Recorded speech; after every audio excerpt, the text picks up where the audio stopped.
Welcome to Hotline TV, everybody. I'm John Mercurio. And I'm Amy Walter. Well, today is one of my favorite days at the Hotline. It's when we get to play Forced Pairs. Oh. I love this game. I don't know if that's actually what it's called, so all you gamers out there, don't write any emails about it. It's what I like to call it. And sure. John, last time we did this, it is a great name. It's a great name. The concept is you have one option A or option B. You have to pick. It's a forced. You have Forced. to forced. None of pick. this equivocating. No equivocating. None of this on the one hand, on the other. You Okay. pick. All Yeah, right? I got you. Do I get love it? it. I love it. All right. I'm really happy to play. And I'm happy to be here. Oh, I'm so glad. And Don't touch me. there are also other prizes apparently. Oh, good to know. We do All just right. for showing up. Oh, well, that's a good thing. Isn't that Because good? life is half about just showing up. Half of All right. life is just showing up. First question. Please, go. Which will have the higher turnout percentage? Percentage.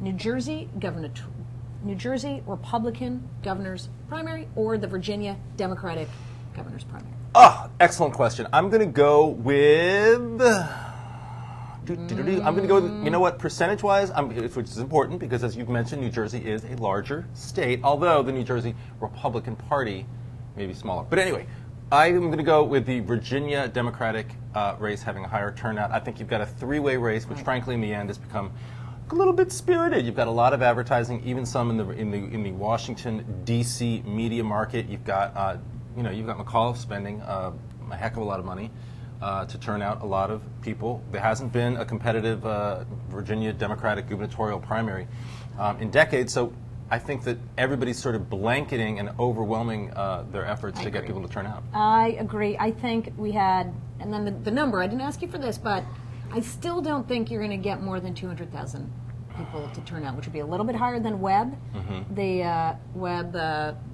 what was his name? What was his name? Miller. Thank Yeah. you. There you Primary, go. but certainly nowhere near what 2008 was. All right. Interesting. All right. Oh, it's my turn. Moving right along. Here's something that I've come up with off the top of my head. Who will start their new job first? Will it be Supreme Court nominee Sonia Sotomayor or Senate nominee Al Franken?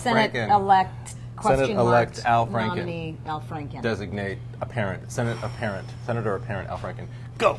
All right. Let's see here. The president thinks he's going to get this done by the end of August. He likes it. Republicans pushing back a little bit on that. And Pat Like to Leahy, push this chairman up. of the Judiciary Committee, saying, I've got my own schedule. I'd like to get this done as quickly as possible, but I I'm got not other going to things to operate do. on Obama's schedule. Right. So there is reason to think that this might not happen before they leave for recess.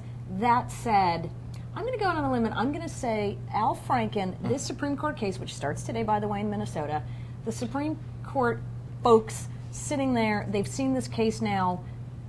What, it's been 7 months since the election? For sure. This is nothing new is going to be raised in this trial. They come up with a quick decision. We move on. It's done. So you by think that July, Franken gets seated yeah, first. even if the Sotomayor thing doesn't drag into the fall. Yeah, I got to say, I think Franken does get to vote on Sotomayor, which is really what we're talking about here, and I think you're right. I think I agree that Franken gets seated first. All right, let's move right All right, along. moving right along. Who's going to spend more in their contested primary? Ex-CEO of eBay, Meg Whitman, or Texas Governor? When I said secession, I didn't really mean secession, but yet I did, Rick Perry. Running against Kay Bailey Hutchison Yeah. for governor. I think that one's easy. I think Meg Whitman, both because I think she's got the personal Yeah, resources when you're to spend. worth $1 billion. And it's look, helpful. California's media markets are still more expensive Exactly. than Maybe I should have Texas. said per capita. Yeah, You should per have said, capita. even per capita. Even if we change that to say per capita, I'm still going to go with Meg Whitman because look, she's got the establishment behind her. She's got John McCain's support. She clearly is, the conservative choice in that race, and I think she's going to have a fight. But I think she ultimately is the one who wins and spends the most money. And spends the most money. It'll be fascinating because we know how small the Republican base is in California, obviously much smaller than the Republican base in Texas. Yeah. Per vote will be fascinating to find out. Okay. All right. Oh, now it's my turn. All right, here we go. Who is more likely to run for their respective office? Josie Stack to run for Pennsylvania Senate in the Democratic primary against Arlen Specter, Okay. or Illinois Attorney General Lisa Madigan to run for Senate. This is tough. To run for These are Senate, because very- she's more likely to run for Right. governor or for Right. Attorney No, General. I'm saying which one is more likely to run for United States Senate? I got you. I think that is a very good. No, I'm asking. Oh, you're All asking right. the questions. Go for it. Yeah. All right. Go for it. I'm going to pick Joe Sestak Interesting. simply because he sees a path here, and there's nobody who's going to change his mind. Lisa Madigan, though, seems like the kind of person that is a little more cautious. It's going to want to have a little more reassurance. It's very messy in the Senate primary. There are lots of other names out there. So I think Joe Sestak, he just goes for it and doesn't really care. You know, I hate that we agree so much. I know. But I feel like Lisa Madigan as a culture is from Illinois, sort of Springfield culture. Her father is in the state house. She's serving in the statewide office right now. She does seem, and always has been, much more inclined towards that race. And I thought the most meaningful quote from her recently was, you don't make decisions for which office you want to run for and win based on what the political environment is at the time that you're making the decision. I mean, it's much more about what sort of job you can do in that role. She sees herself as much more of an executive and not as perhaps, although senator. although if this were a different situation, Pat Quinn or right. Quinn McCord. Or Quinn McCord. Right. Let's see how, I think things look differently now in the race for governor than they did when Blagojevich was the person she thought she was going to be running against. Sure, very true. Very true. All right, and finally, who has got a better chance at 5 years of job security?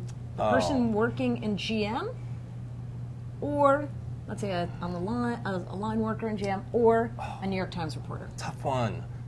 And our heart goes out to all those people. GM line workers and all those New York Times reporters, all of whom are struggling every day, as are we all. But gosh, that's a really hard one. I really, at the end of the day, think the New York Times is doing a very good job right now of distinguishing itself from the media. I mean, their bottom line does tend to be struggling. Their circulation is definitely dropping. But in terms of actual layoffs or anything like that, they've distinguished themselves, I think, from a lot of the other newspapers that have been laying off. Interesting. I'm going to disagree now. I'm going to go with GM. I'm going to go with GM, unfortunately. You're going to say GM has a better job security? Has a better chance at 5 years of job security. I'm going to go with the New York Times. Okay. See, there we go. I'm going to go with GM. Oh, as having better job security? Yeah, Interesting. because, look, the end is near. Let's just say it. We've all seen the cataclysm coming. Newspapers are done. They have a bigger... when it comes down to it, GM has already laid off so many more people. I don't know how many more are left. New York Times, there's still a lot of chaff in that wheat, whatever that's called. A lot of fat on that belly. Whatever. To be cut out. I was not speaking of you. Or any New York Times reporter. I'm not pointing at you either. There just seems to be... there aren't any good analogies. I don't know where we're going with that. All right. Well, that is all the time we have for today. Until next time, I'm Amy Walter. Oh, and I'm John Mercurio. Thank you so much for watching, and we'll see you next time on Hotline TV.